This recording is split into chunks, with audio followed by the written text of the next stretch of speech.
Welcome folks to 2 Cents Wanted. Don't forget to like, subscribe, hit the notification bell, comment, and let's get right to part 2 of ranking the Shikai.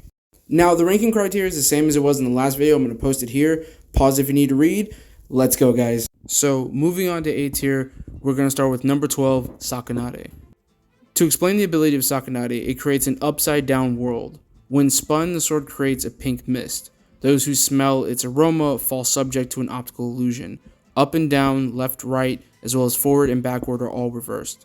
However, it is not just the sense of direction that has changed, the opponent's eyesight, direction of incoming attacks, and injury locations are also inverted. Shinji claims that countering just by processing it in the mind is not possible. No matter how powerful the opponent, especially if one is accustomed to fighting, their body will not be able to adapt to their reflexes, preventing proper reaction, which causes them to continuously succumb to the power's effects. The effect of the inverted world can be targeted at or neglected from specific opponents, making it perfect for team battles.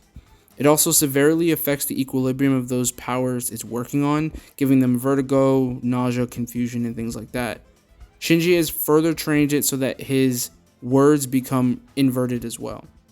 Now, that's horrifying, and stack a hollow mask on top of that, and boom, it just seems unbeatable. However, that isn't true. If you have an area of effect, omnidirectional attack like Bambietta, it's pretty much GG for Sakanade, because it has no defense.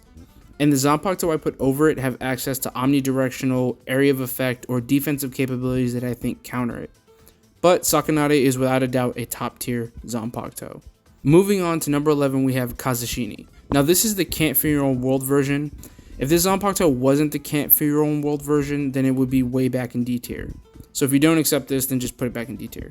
But essentially, aside from being a Kasurigama chainsaw, Kazeshini's true power is capable of reverting damage done to Shuhei using his own spirit energy.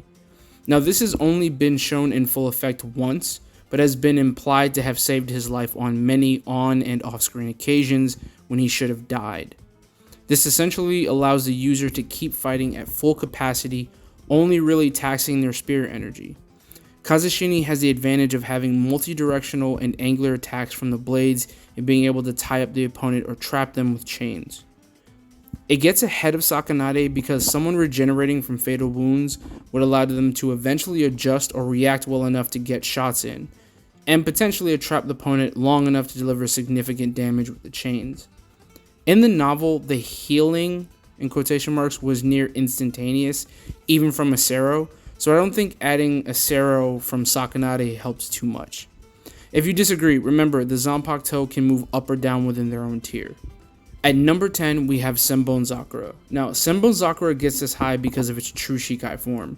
After having his Bankai stolen, his guts gouged out by Asnot, and training in the royal palace, Byakuya became closer with his zanpakuto, giving him access to the true version of his Shikai, which basically increases his petal count to probably the same as his Bankai. He didn't get the increase because of power, but appreciation, so it doesn't violate the user power level rule. Senbonzakura basically has the benefit of simultaneous attack and defense like in his Bankai, and has the sheer overwhelming constant cutting power of his old Bankai. If he did not have this many petals, I would have put it lower because you could argue Sakanade would get around it. But with the ability to attack and defend with that many blades, it's hard to get through. Even Kazeshini's healing couldn't stand up to the constant onslaught that will come from this Shikai. Moving on to the number 1 spot in A tier, we have one of my personal favorites, Sode no Shirayuki. Look, the only reason, and I mean only reason, Hyorinmaru is in front of Sode no Shirayuki is because it can change weather in Shikai. But as far as ice and snow type zanpakuto go, Sode no Shirayuki has more stopping power than Hyorinmaru does. It has multiple forms of attack and defense. Hakuren, which releases just an avalanche of ice and snow that flash freezes everything in its path. You also have Skishiro, which doubles as an offensive and defensive move by freezing everything in a circle around the user all the way up to the sky. Shirafune is a unique technique that allows it to fix a broken blade in case it breaks, and or use negative space to catch the opponent off guard, which could freeze them from the inside out, basically negating durability. She even has techniques that travel underground. She can create earthquakes or ice quakes just by freezing the ground under her feet and causing it to split. And very similar to white Zangetsu, she is always attached to her zanpakuto, even if it's not in hand, and she can activate attacks remotely with this. Sode no Shirayuki differs in ability from Hyorinmaru in one major way, and that's temperature. The true power of Sode no Shirayuki is to drop the body temperature of the user to below freezing, and the sword simply uses spirit energy to extend this effect. Due to this power, Rukia is capable of momentarily killing herself by controlling her own Ryatsu, putting herself in a form of cryostasis. She completely stops all the molecules in her body, preventing any material or substance attempting to affect her from doing so because it can't enter her body, making her immune to poisons and toxins. She can imbue this level of body cold on her opponent by striking them. And my favorite feat from this zanpakuto in its Shikai is doing something Hyorinmaru only showed to do in Bankai, and that is freezing pure reishi. Although it must be noted, Rukia's nerves are not subject to her cryostasis ability, so something like Kyoka Suigetsu would still work on her. With the ability to freeze the petals in place and potentially destroy them, I think Rukia's Shikai could beat Senbonzakura. Skishido could hard counter Sakanade's inversion because a circle is a circle, and if you step into the range, it's over. Moving on to A+Tier, we have Hyorinmaru. There is not a single zanpakuto in this series with more named techniques than Hyorinmaru between its Shikai and Bankai. It's an extremely versatile zanpakuto, effectively controlling two elements at the same time. Hyorinmaru seamlessly switches between freezing and melting water, giving it different volumes and an array of attack patterns all in one. You could be dealing with a single wave of water that will freeze on contact, or multiple ice dragons falling on top of you from different directions. Hyorinmaru's diversity is dangerous because oftentimes you don't know exactly what an attack can be. For example, a simple sword swing could send an arc of ice shards at you from a distance, or up close, that sword swing could freeze your weapon and you. As stated by Hitsugai himself, there is little difference between his Shikai and Bankai, the only difference generally just being scale and power. In Shikai, he still has access to Tensou Jurin, which is his ability to manipulate the weather, giving him the ability to effectively turn the battlefield in his favor, while simultaneously giving him an endless supply of moisture. An even smaller feature that is often overlooked is the chain and sickle that comes out of the pommel, that can ensnare and freeze opponents. The reason it doesn't go any higher is it lacks real stopping power, unless a combatant is completely frozen and it's mixed with a killing blow. We can't even say this is a power thing because Toshiro is a prodigious captain, where Rukia is not, and her Shikai has shown colder temperatures and killing power. Moving on to number 7, we have Benihime. On the surface, this may not seem like it deserves to be this high, but Benihime is a walking Swiss army knife. It's Bleach's equivalent of a Green Lantern power ring. It just manipulates spirit energy into whatever the user needs it to be. Kisuke has shown the ability to create a construct from it, and then that same construct can pull off another attack or form. We see it with Shibari Benihime, which creates a net that tightens and restricts, and then blows up. Or his shield Chikasume no Tate, which then could fire off small energy bullets. This zanpakuto seems only limited by what the user can think of. Even taking the concept of Hanki Sosai, which is countering Kido by clashing it with Kido of similar power and opposite spin, Kisuke was able to cancel out energy attacks, basically nullifying it with no residual damage. Its energy can be an energy blast like Getsuga, or a screaming razor-sharp energy wave that cuts. That's all I really need to say about this weapon. It could match Hyorinmaru blow for blow with any technique, but it has significantly better defense than Hyorinmaru. But if you think Tensou Jurin is a difference maker, I wouldn't necessarily disagree with you either. At number 6, we have a surprising one. Now, I know some people are going to be really surprised at this. Suzumushi is so high up because 2 reasons. Reason number 1, its releases. Suzumushi has an ability that activates upon release that is absolutely devastating if it catches you off guard. The release command is Cry, which projects a high-pitched tone over a wide area, overloading the hearing of anyone in range and knocking them unconscious. This is much better than Mayuri's copy version because this is a one-time move, while you have to listen to Mayuri's for 4 seconds before you become fully paralyzed.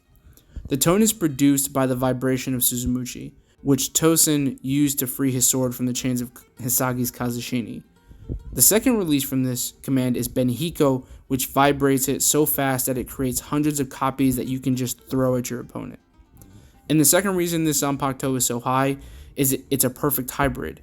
It can go to a res form from Shikai. It's not a bankai, and from what we've seen of it, the name of the Resurreccion is Suzumushi Hyakushiki Griyo, meaning it is directly a result of the zanpakuto, and the sword actually conforms to the body when he activates it.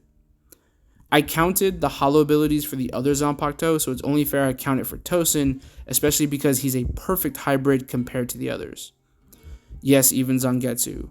Zangetsu wasn't complete, so the actual white form that he turns into was not something controllable. Between the monstrous form of Suzumushi and the Cry ability, it counters things like Sakanade or overpowers the others, giving the user a whole new moveset and abilities like high-speed regeneration.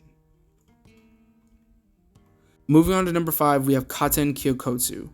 I'm going to start this section by talking about its weaknesses. Moodiness. Katen Kyōkotsu is moody and will not showcase her full power until in battle, and even then she must be in the mood to do so. At any point in the fight from the start to the end, you could have all of the abilities or just one. The second problem is following the rules. The user is subject to the same rules as the opponent. With all that out of the way, this zanpakuto is stupid broken. It essentially gives the user the initial advantage in a fight until their opponent catches up. It changes the rules of engagement in a very literal sense. It uses the concept of children's games and makes them concrete rules that must be followed. Now, Shinsuri is shown a multitude of games. Bushogama, Takaoni, Kageoni, Iraoni, Darurum-san, Gakorondo, and Kageokuri are just the ones we know about. There could be more. Bushogama represents a spinning top and blows a condensed tornado that can blast away Sero or hit and disorient the opponent. Takaoni grants whoever has the high ground the win. We haven't seen fully this ability in action, but it could just mean strength advantage. And probably everyone's favorite game, Kageoni, which allows both combatants to manipulate shadows by stepping on them and even allowing you to completely hide in them. Iraoni, which is a color game whereby measuring the potential damage a color can do to you, you can inflict increased damage proportionate to that on your opponent if they have the same color. This zanpakuto's entire existence is just a hack's way to avoid direct combat and subvert your opponent's best advantages. And topping off the A+ tier, we have Kyoka Suigetsu. The father of all stupidly broken zanpakuto, we have Kyoka Suigetsu. Now, the scenario doesn't start with people already under the effect, but it's a simple task of putting someone under it. You could argue someone could relentlessly attack and never actually see it, but again, the opposite could be argued as well. Once under it, we all know what it does. Completely controls how someone perceives phenomena. A fly could be a dragon, and a dragon could be a fly. Or he's just invisible. I'm not spending too much time on this because we all know Kyoka Suigetsu, and it's just a better Sakanade with essentially the same weakness. The defense relies on the illusion. And the zanpakuto in the S tier either have a Scorched Earth ability, and by that I mean they just completely decimate their surroundings, or they can overpower or depower the ability. And finally, we have S tier, the most important tier. And starting off, we have Ryujin Jakka at number 3. S tiers at this point are just kind of obvious. The concept of this zanpakuto, for example, isn't just fire. It's fire that absolutely just reduces things to dust. This is the oldest zanpakuto in existence, and its power is mentioned in its own regard several times by characters like Jushiro and Aizen. It's so powerful that even Aizen recognizes that his Kyoka Suigetsu is inferior to Ryujin Jakka, despite Aizen being somewhat relative to Yamamoto. Ryujin Jakka is if Hyorinmaru was a fire type. It even can turn the landscape around it into an inferno, similar to how Tenso Jurin can change the weather. I think the merits of Ryujin Jakka aren't completely influenced by Yamamoto, because most of the time we see he is holding back the weapon. There isn't much to say honestly about Ryujin Jakka. Its concept is in its release command, reduce all creation to ash. That shows its fires burn at a higher temperature than fire types and extremely diverse in its attacks. At number 2, we have True Zangetsu. The previous Zangetsu position was the original 2 versions that weren't actual Asauchis. This is the true one. And this is my 3rd favorite form of Zangetsu. The Shikai of this overtly powerful Zanpakuto is on the surface, it just seems like power. Except it is a perfect hybrid. And I mean perfect. Zangetsu is a chimera Zanpakuto that includes all the power of the races. Flute, Sero, high-speed regeneration, Halic File, etc. The list goes on, and because of this, the user has access to the transforming abilities as well, like the Horn of Salvation mode, which massively boosts the individual's power. This would hypothetically allow the user to suppress the effects of Kyoka Suigetsu, and give someone the speed advantage to counter the games of Katen Kyōkotsu. Plus, most damage received by Katen could be healed. And as firepower goes, Getsuga Jujisho, which is essentially 2 Getsugas for the price of 1, Sero or Grand Rate Getsuga is more than enough firepower to match or overcome any of the abilities below it. This Zanpakuto is straightforward. It makes you a Bleach god. And to top off our list, we have Ichimonji, the grandfather of Hack's abilities. What's a god Zanpakuto to some ink? Seriously, this Zanpakuto just downright broken. It's the ultimate equalizer to the point you just flat out lose to it. Calligraphy ability basically allows someone to draw characters that carry power within the names of the things you draw. Like if you were to write conceal with it, it can hide things permanently like Ichibei did when he hid the entirety of the Soul King Palace. He has seal, which creates a boundary that cannot be passed. Simply being hit with it is dangerous. The Zanpakuto does not cut flesh. Instead, it cuts names. For example, if Ichibei or the user lands a blow on the opponent's arm, they can reduce the physical capabilities of that arm by half. So let's say he were to splash ink or cut Ryujin Jakka's flames, the temperature of those flames would be cut in half. I still think they'd be very dangerous, but it does reduce its power. Its power is the power of black. Every time the user releases it, all of the color of black from the dead, the living, objects, people, all becomes its power. Thus, nothing escapes it, even Kyoka Suigetsu, because it can only change what's perceived, not what is. Special ability that none of the other Zanpakuto have, and that's power absorption immunity. The power summoned by this ability, because it's black, for some reason only stays with the user and it can't be stolen. We saw this when Yuha tried to steal the power with Sanct Altar.